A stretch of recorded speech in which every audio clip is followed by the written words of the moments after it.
Hello everyone. Today, I'm excited to start a new series where we'll build a simple router-based navigation system for WPF applications.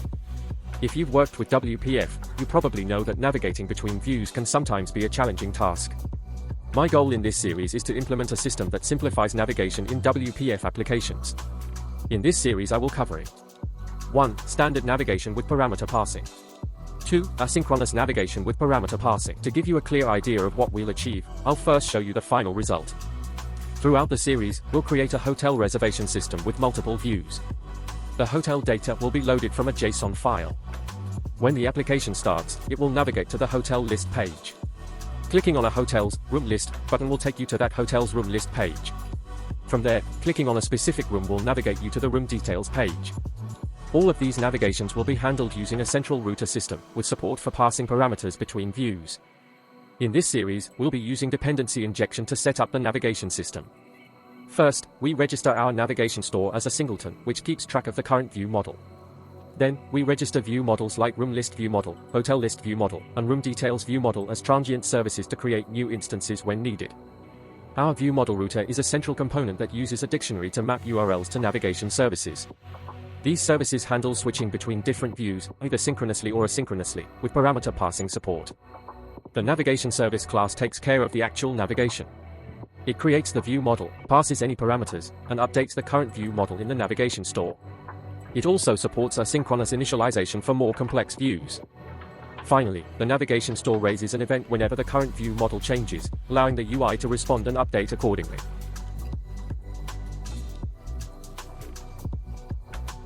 Let's start coding. First, I've created a new WPF application called Hotel Reservation.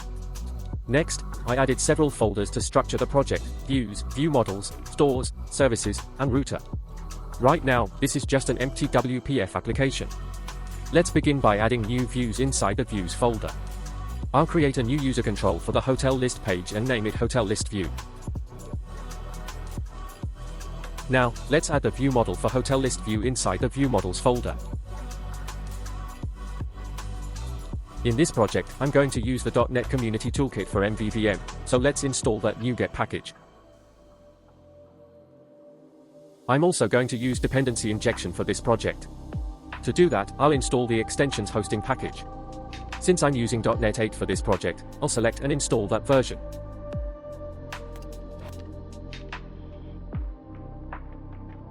Next, let's modify our classes.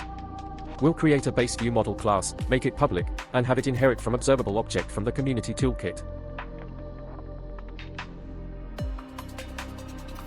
Now, let's move to hotel list view model and make it inherit from the base view model we just created. In the hotel list view user control, let's quickly add some UI elements.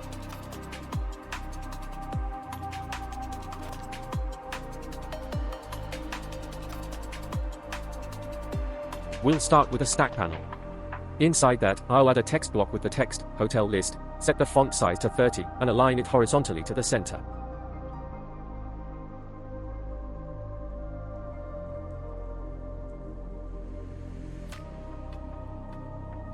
Next, I'll add a button with a width of 200, height of 50, and a margin of 20 on the top and bottom.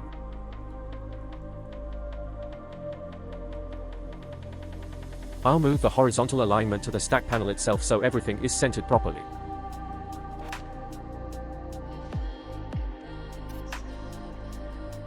Lastly, I'll add a few simple text blocks inside the stack panel with placeholder text like Hotel 1, Hotel 2, and so on, to simulate a hotel list.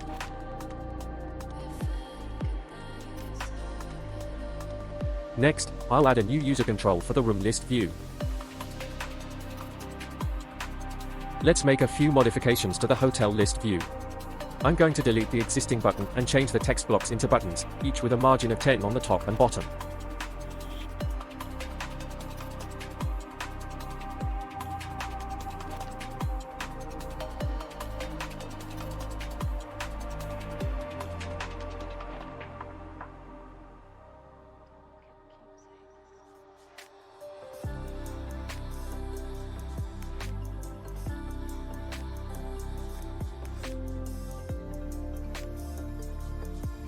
In the room list view, I'll create similar UIs as we did for the hotel list. This time, the page title will be Room List View, and the button contents will be Room 1, Room 2, and so on. Now, I'll add another view for the Room Details view, and we'll design the UI to display the room details.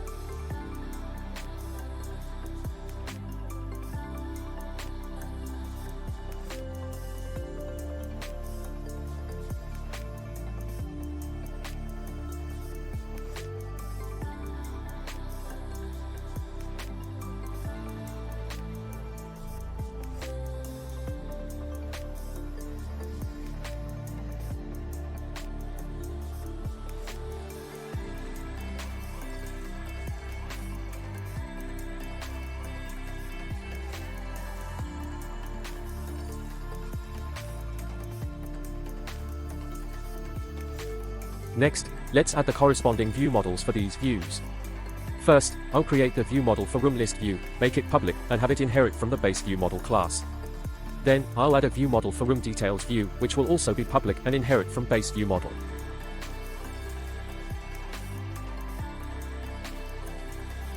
In the main window, I'll add a namespace reference for the views and render the hotel list view directly to test how it looks.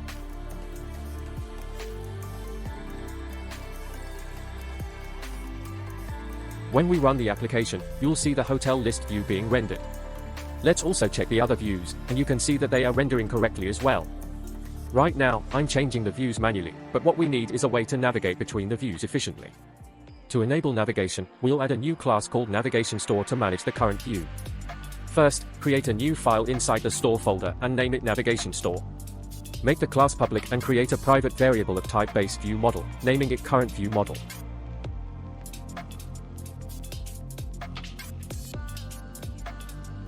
Next, let's create a public property for current view model.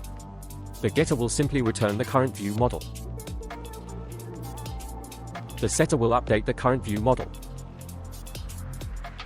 We'll also create a public event called current view model change to trigger when the current view model changes. Public event action current view model changed.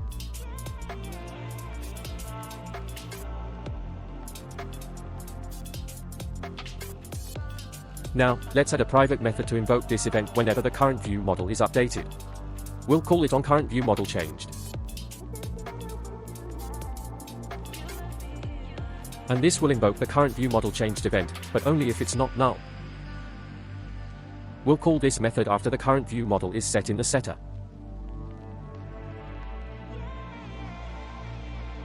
Now, go to the Hotel List View Model class and bring in the NavigationStore. We'll create a private, read-only field for the NavigationStore and initialize it through the constructor.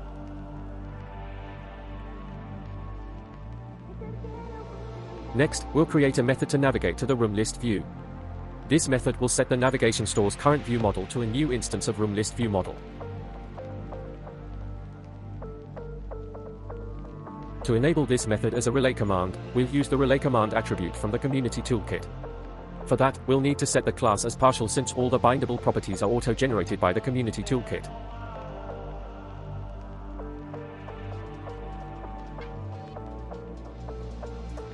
Next, open the room list view and add a new button to navigate back to the hotel list view.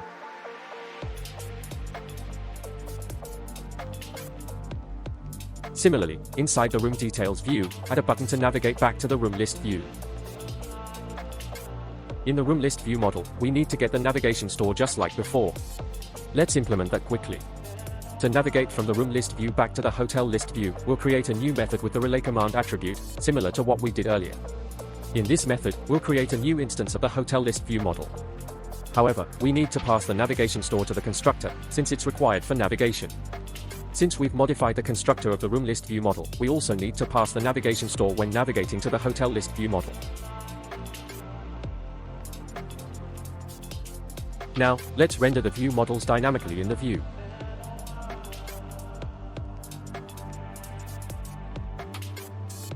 First, remove the current static view setup and add a grid resource.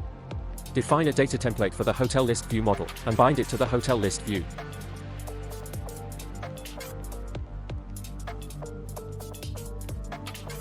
Then the add content control, and the content needs to bind the current view model. But we haven't implemented the view model for the main window. Let's implement that. Let's create a new file named MainViewModel. Make the class public, inherit from base view model, and make it a partial class.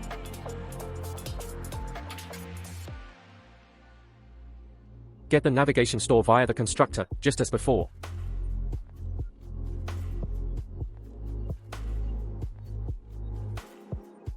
We also need to create an observable property that binds to the current view model, which is derived from the base view model class. Here's how we'll do it. Create a private field called _current view model. Add the observable property attribute from the community toolkit to make this bindable.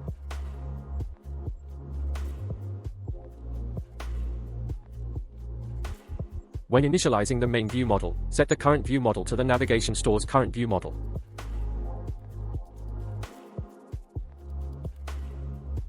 We'll also trigger an event from the navigation store whenever the current view model changes. Here's the implementation. When the current view model changed event is triggered, this method will update the current view model to reflect the navigation store's current view model. Let's bind the current view model observable property to the main window. Before that, I will bind the design time data context of the main window to the main view model. This allows us to see the view model during design time.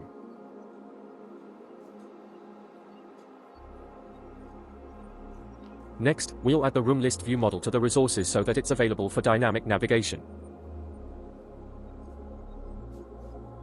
Now, let's add dependency injection to the application. Open the app.xaml.cs file and create a private read-only iHost field. Name it as _host.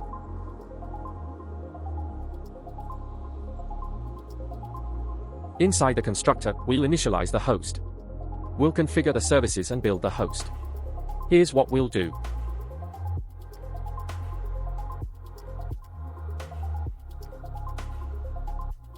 Register the navigation store as a singleton service. Register the main view model as a singleton. Register the main window and set its data context to the main view model retrieved from the service provider. With this setup, the main window gets its data context from the main view model, which is managed by the dependency injection system. This allows us to easily inject services like NavigationStore across the application. When starting the app, we need to run the host. To do that, let's override the startup method and start the host.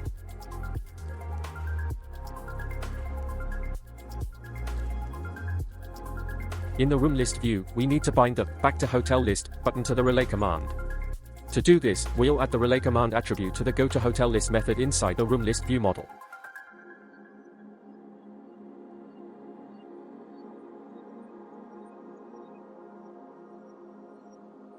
Before binding the command, let's set up the design time data context for the room list view model. This allows us to bind the command during development. Now, bind the command to the button.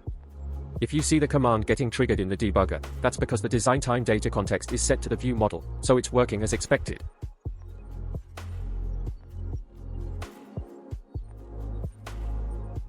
I realized I forgot to remove the direct startup of the main window from app.xaml.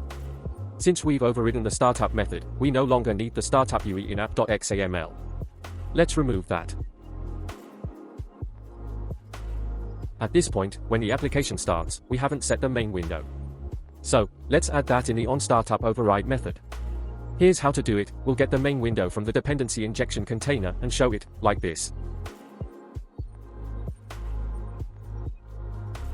Let's run the application. Let's run the application and check the updates. As you can see, nothing is rendered to the main window. This is happening because we haven't set the initial current view model of the navigation store. At this point, it's still null. What we need to do is create a new instance of the hotel list view model when the application starts. To do this, we'll get the navigation store from the dependency injection container and set its current view model to a new instance of hotel list view model, passing the navigation store as a parameter. Let's run the application again. This time, the hotel list view is correctly rendered. Now, to navigate from the hotel list view to the room list view, we'll bind one of the buttons to a relay command. Before doing that, we'll set up the design time data context so we can see the data during development.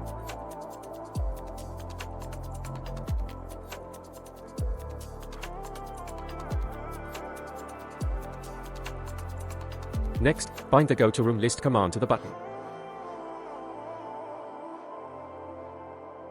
As you can see, the navigation is working correctly at this stage.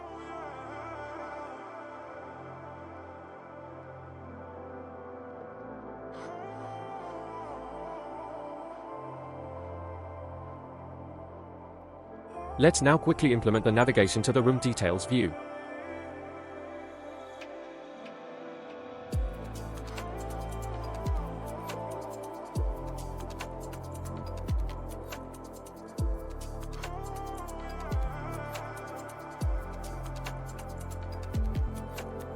In today's video, we set up the basic structure for our WPF application and successfully implemented navigation from the hotel list view to the room list view using the relay command.